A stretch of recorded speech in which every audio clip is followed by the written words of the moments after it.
Bruce is likely most remembered for this play, a 73-yard touchdown that clinched a Super Bowl title for St. Louis 20 years ago.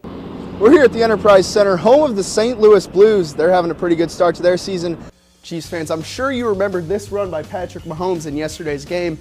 The Tigers were up against a very good team in Arkansas today, but they were able to hold them off and rally for Ryan to pick up another big win. And check this out. Berube sends all 4 of his players out on the ice as the starters for the Central Division. Now Mizzou Nation will try to rally around its basketball team as they take on Oklahoma here at 6 o'clock. Somehow, someway, the Milwaukee Brewers have battled their way back into the NL Central race. Tillman played 26 minutes and notched 13 points with 5 rebounds. The Mizzou Tigers are hitting their stride coming into conference play with 4 straight wins.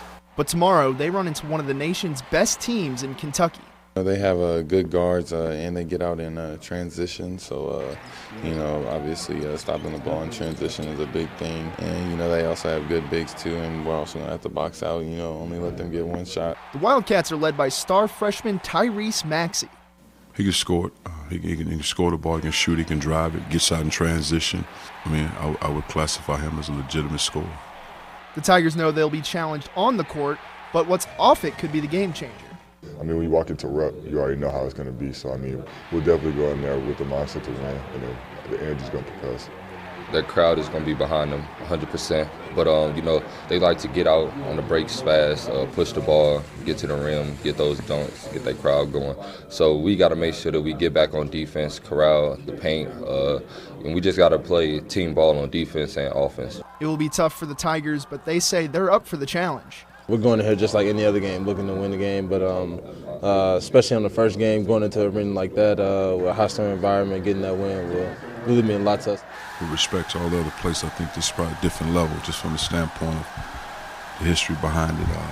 And then to have the opportunity to beat a team, 20,000 plus to win a road game, that's a great feeling. So I hope our players are looking forward to that. It was a disappointing football season for Mizzou fans.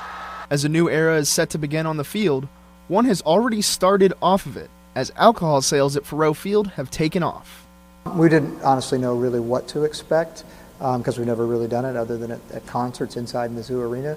Total concession sales numbers at Faurot Field reached over $1 million by the end of October. That's a 54% increase from last year's total through October.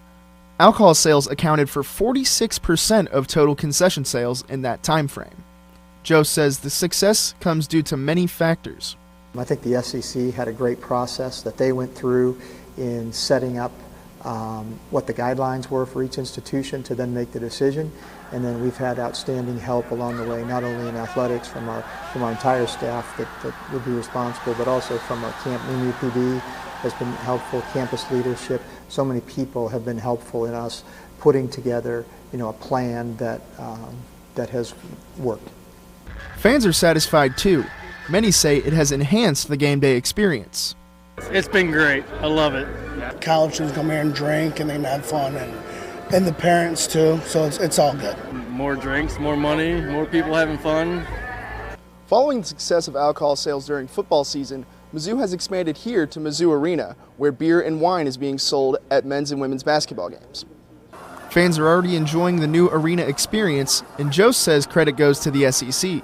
They've done a really good job of giving great guidelines. There was a lot of thought that was put into developing a policy such as this, and I think that again they tried to make it an inclusive policy that protected the safety and well-being of the student athletes, the coaches, and the fans, obviously, and I think they were able to do that.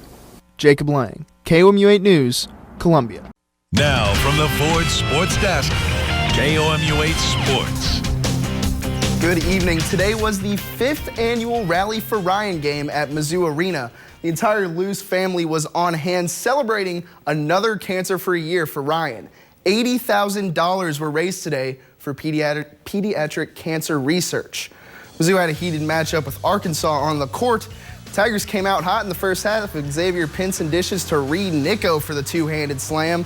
Then later on in the half, it's another big dunk here, this one from Trey Jackson. Tigers led by 6 at the half. Arkansas would fight back in the second, though. Jalen Harris here lobs it up to Adrio Bailey. But Mizzou would come up big on the defensive end. Drew Smith will come up with the steal here. He'll take it up the court and toss it to Javon Pickett.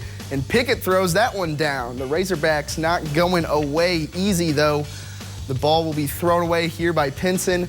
Harris will pick it up, and he'll find Reggie Chaney, who throws down the dunk. This one went into overtime, and Mizzou was in control for most of that extra period. They come out on top in this one. Tigers are now 5-0 in Rally for Ryan games. Coach Martin and the players talked about what went well today. When you play Arkansas, something has to give. You have to be able to make plays off the dribble, or you have to have a good low post player. I mean, the more fans, the more we're ready and, just locked in. Mizzou softball has kicked off its season in a big way this weekend. Today they came up with 2 big wins over Baylor and 8th-ranked Minnesota. The Tigers are now 4-0 on the young season. Columbia College basketball also in action today. They had a men's and a women's doubleheader at home against Freed-Hardman. The women's team kicked it off. The Cougars started off hot as Mackenzie Dubbert catches the ball here on the outside. She knocks down the deep 3. The Lions would answer right back, though. Alyssa Lee drives in for the layup. That's 2 of her 15 points on the day. And Freed-Hardman would go on to win this one 74-69. The men hit the court next, hoping for a little bit better of an outcome. Lions working it on the offensive end here. Brian Battle finds Anthony Yarbrough, who takes it in for the score. Cougars would keep it close. Cassius Bell finds Jack Fritsch for the 3 there.